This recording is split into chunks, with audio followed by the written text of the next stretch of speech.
Até a primeira metade dos anos 80, o Ceará ocupava um espaço de tristes fronteiras no mapa do Brasil. De um lado, problemas climáticos, concentração de renda e baixos índices de desenvolvimento humano. Do outro, um sistema político clientelista, oligárquico e sem real noção dos desafios do mundo moderno.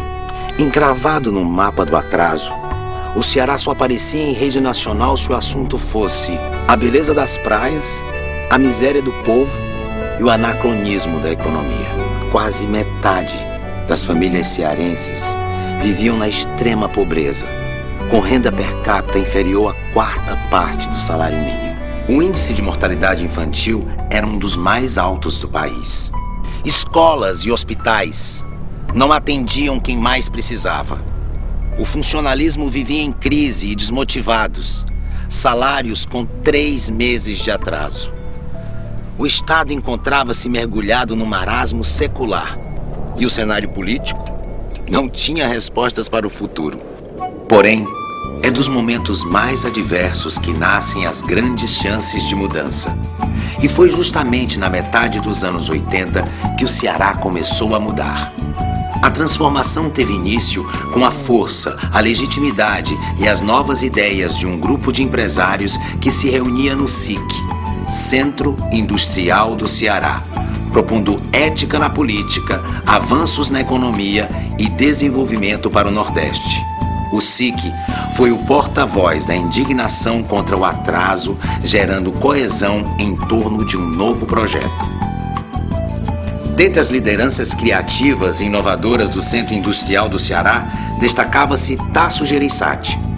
Tasso representava a ruptura que os cearenses tanto ansiavam para melhorar sua posição no mapa. Em 1986, quando ele venceu as eleições para o governo com 52% dos votos, o futuro finalmente chegou ao Ceará. De chão arrasado, a terra da esperança. A mudança foi tão profunda que em 20 anos o Estado nunca mais seria o mesmo. Ao assumir o poder, em 15 de março de 1987, o jovem governador mostrou que os antigos obstáculos só podiam ser enfrentados com planejamento, visão estratégica, espírito de equipe e capacidade de liderança. Antes de tudo, o governo promoveu um profundo ajuste fiscal. Com a maior eficiência do Tesouro Estadual, as receitas subiram 44% entre 1986 e 1990. Cortando os funcionários fantasmas e servidores improdutivos, as despesas com pessoal foram reduzidas em 20%. Despesas de custeio caíram 4%. Era o fim do desperdício. Sem dar espaço à improvisação irresponsável, o Ceará rompeu rotinas, desemperrou processos e reconquistou a credibilidade junto a credores, fornecedores e funcionários. Com os ajustes, o governo mostrou capacidade para se sustentar e abriu espaço para a captação de crédito, atraindo assim investimentos do Banco Mundial, BID, Caixa Econômica, Banco do Brasil e tantos outros. Nos primeiros 4 anos, os investimentos públicos aumentaram 8 vezes, passando de 24 milhões de reais para 176 milhões. Em 2006, esses investimentos superaram a marca de 1 bilhão de reais. Aos poucos, a administração do jovem governador trouxe de volta a esperança, lançando as bases de uma autoestima até então desconhecida.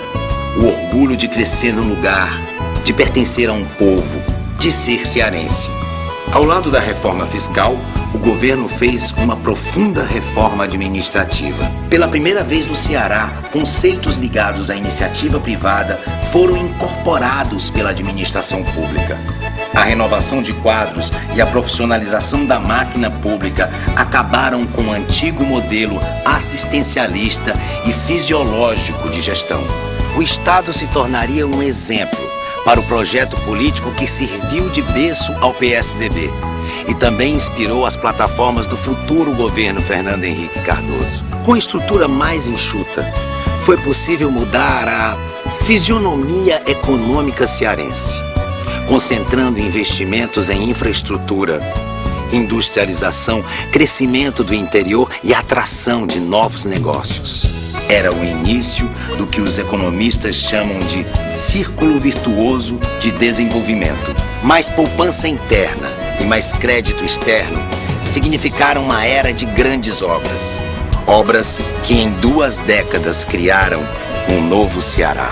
O Castanhão, o Canal da Integração, a Nova Jaguaribara, o Porto do Pecém, o novo aeroporto, rodovias no interior, melhores acessos à Fortaleza, as obras do metrô, Centex e CVTs, liceus e ABCs, novas creches, mais água e energia. Projetos que promoveram o bem-estar de forma sustentada. No interior, uma rede de cidades polo foi fortalecida. Também mudou a forma de gerenciar a distribuição da água. E houve mais investimento em obras de transferência e armazenagem. Paramos de combater a seca para conviver com a estiagem. E essa nova visão, com ênfase na agricultura irrigada, fez do Ceará o líder brasileiro na produção de abacaxi e o segundo produtor de melão. O estado também ganhou destaque na produção de flores. Uma política adequada de atração de investimentos trouxe novas indústrias para todo o interior, transformando o Ceará no segundo polo calçadista do país. Entre 1995 e 2002, tivemos mais de 3 bilhões de reais de investimentos privados, com a geração de um número recorde de empregos formais. O crescimento do turismo, a inauguração do Centro Dragão do Mar, a revitalização do Teatro José de Alencar, as Vilas Olímpicas e o novo Castelão marcaram o período. Um momento importante em que programas inovadores fizeram do Ceará notícia nacional. Agentes de saúde, criança fora da rua dentro da escola, Infovias do Desenvolvimento, Seguro Safra, Leite Saúde, Luz no Campo, Pronaf, São José. Somando os esforços de 1985 a 2006, o Ceará cresceu acima do Brasil e do Nordeste e melhorou por 3 vezes o índice Gini mais do que o Brasil. De um total de 21 indicadores sociais, o desempenho do Ceará foi superior ao do Nordeste em 20 e do Brasil em 18. Além disso, o crescimento foi mais bem distribuído entre as regiões. De 20 anos para cá, é impossível ignorar o quanto o Ceará mudou. Primeiro, mudaram as políticas públicas e o próprio jeito de fazer política. Depois, a economia mudou. E, finalmente, mudamos todos nós, os cearenses. O número dos que vivem abaixo da linha de pobreza diminuiu. A expectativa de vida subiu para 70 anos. A mortalidade infantil caiu de 111 óbitos por 1.000 nascimentos em 1985 para 18 por 1.000 em 2006. Segundo a ONU, o Ceará foi o estado que mais reduziu a mortalidade no período, uma conquista reconhecida internacionalmente através do prêmio Maurice Paté, concedido pelo UNICEF. No mesmo período, a taxa de analfabetismo foi reduzida em mais de 50%. Foi criada uma rede de proteção para crianças e idosos. A próxima geração não será mais analfabeta. 98% das crianças estão na escola. A população com abastecimento de água passou para 74% em 2006. A quantidade de domicílios com saneamento básico multiplicou por 5. E a energia elétrica chegou para 99% dos cearenses. Para muita gente, os mutirões habitacionais significaram o sonho da casa própria. Ainda há injustiças e desigualdades, mas desde a década de 80 que o Ceará descobriu o significado de palavras que só agora o Brasil começa a entender. Choque de gestão, disciplina fiscal, serviço público profissionalizado.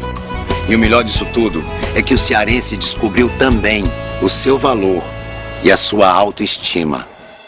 Os líderes políticos costumam definir com as suas gestões os períodos da história. Mas poucos líderes conseguem transformar esses períodos em eras. Com o governo Tasso Gereissati, o o Ceará encontrou uma nova era, expandindo as fronteiras do desenvolvimento com visão, coragem e trabalho. Um trabalho que se estendeu por 3 mandatos e que fez 2 sucessores. Um projeto que continua abrindo trilhas para o futuro. 86 tudo mudou, tudo melhorou no meu Ceará. Quando meu povo acreditou que Doutor Tasso ia governar. 86 tudo mudou, tudo melhorou no meu Ceará.